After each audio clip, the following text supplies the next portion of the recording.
Now then, here's something really interesting. We're on a development site. In fact, just let me get a little bit closer to the ground here and you can see what's going on. Those are my knees creaking in the background, my old knees. Here we are, look, we've got a kind of a flooded area. Now, that might not seem particularly unusual or fascinating or of high value, but it's more about how it's actually come to be here.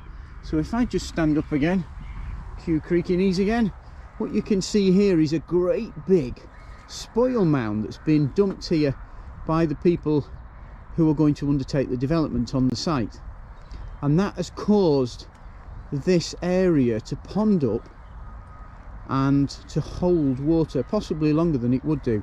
Not necessarily a big issue, although it is adding some diversity to the site, except that if you've got things like great crested newts on an area, this can be potentially something with more water that might create breeding conditions. Can you hear me? Hello down there.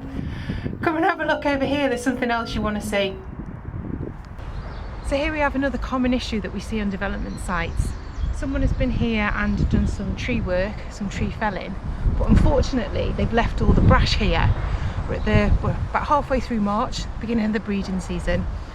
So if this is left for any time, it could easily be used by nesting birds. Here's an interesting angle for you. It's an angle pipe actually. It's just a prop really to get us onto this part of the video now. The issue here is that we've got a bit of a trade-off situation. It's a trade-off between risk and convenience. The risk is that we've got a pond here. We know there's issues with amphibians on this site.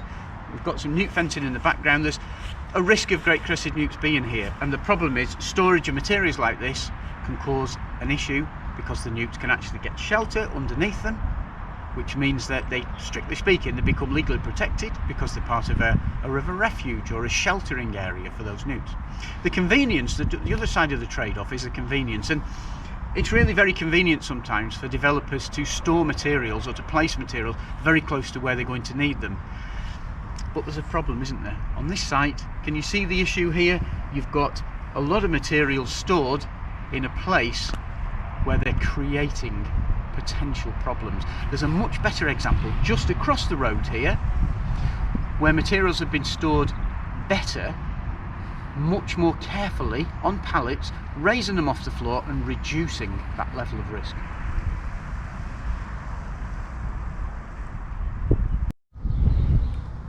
Issues on development sites. Here's Jeanette to tell you more. I'm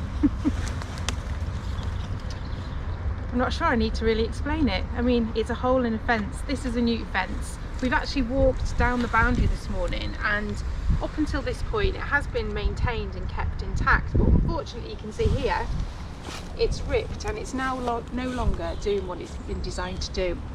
It's probably just been as a result of vandals maybe, but it just goes to show that you need to come and check regularly because this is now no longer functioning in the way that we need it to. Hey, visits to development sites are important at any time of the year. There's always something at different times of the year that you can pick up. Now we're early in the season today, so we've got all this Himalayan balsam here.